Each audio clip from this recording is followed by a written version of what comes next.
There are many reasons to be excited about our region, and I want to single out the two biggest opportunities.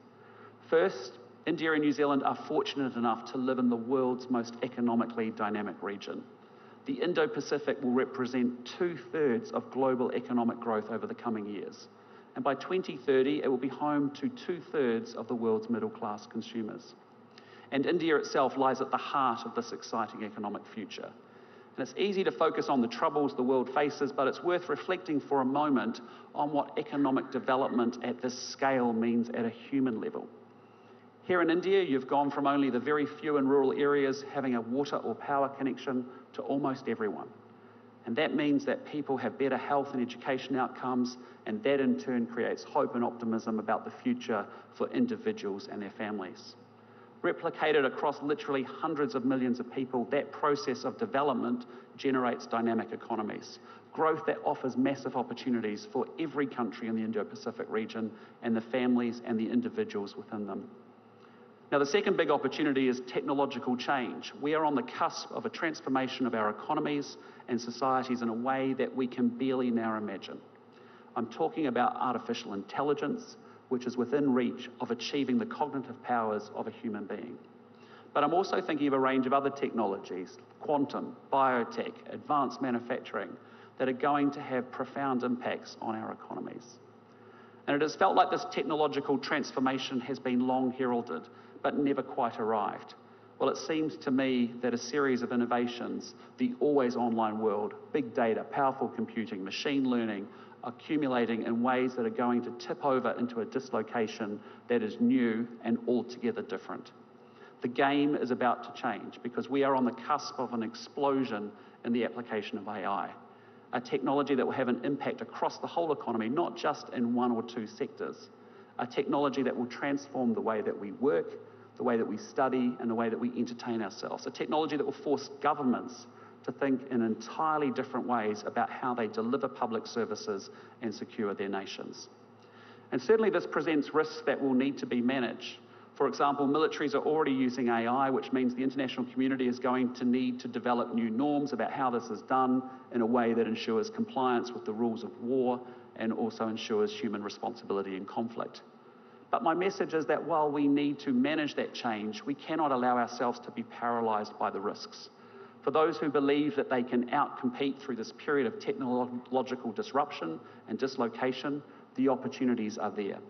The citizens, the companies, and the countries that embrace the coming change will be the ones that reap the dividends.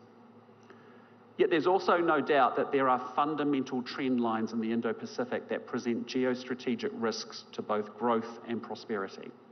And these have long-term drivers that are not going away and have been amplified by recent events.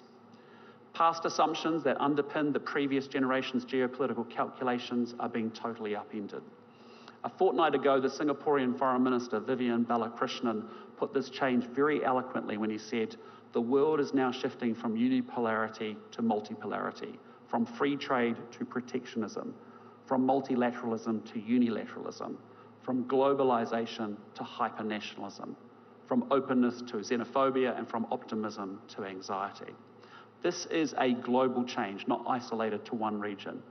And certainly though we live today in an Indo-Pacific navigating contest and rivalry with a period of strategic uncertainty, I think there are three big shifts that make for challenging times for all of us ahead. The first is that we are seeing rules giving way to power. Previously, we could count on countries respecting the UN Charter, the law of the sea, and world trade rules. That sadly cannot be assumed in an age of sharper competition.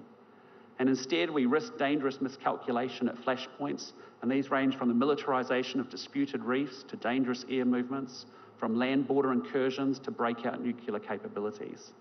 And of course, it's not just flashpoints, but a slow shift in Indo-Pacific realities that change calculations. Recent demonstrations of naval force near New Zealand's maritime surrounds, for example, sent a signal that alarmed many of my fellow citizens. Second, we are witnessing a shift from economics to security. Because after the Cold War, the dominant paradigm in relations between Indo-Pacific countries was a sustained effort to raise the material living standards by tending to our economies. And make no mistake, bread and butter issues still loom very, very large and are a priority for governments all around the region. And indeed, economic growth is my government's highest priority too. But across the Indo-Pacific, we also see governments dedicating increased attention and resource to military modernisation. Military build-ups reflect a need to prepare against uncertainty and against insecurity. And some military build-ups, however, are underway without the reassurance that transparency brings. National security demands are expanding. Governments need to protect their people and assets against foreign interference, cyber attacks and terrorism. In the last few months, a new threat has emerged with damage to critical infrastructure like subsea cables. Well, you can't have prosperity without security, not least when the tools of commerce themselves require protection. The third big geo-economic shift, as I see it, is from efficiency to resilience.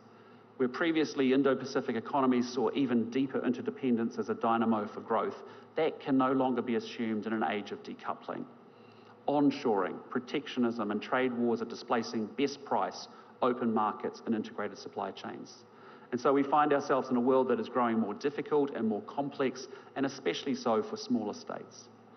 However, we must engage with the world as it is, not as we wish it to be. And so, like most countries across the region, New Zealand's strategic policy is being shaped by our assessment of these trends.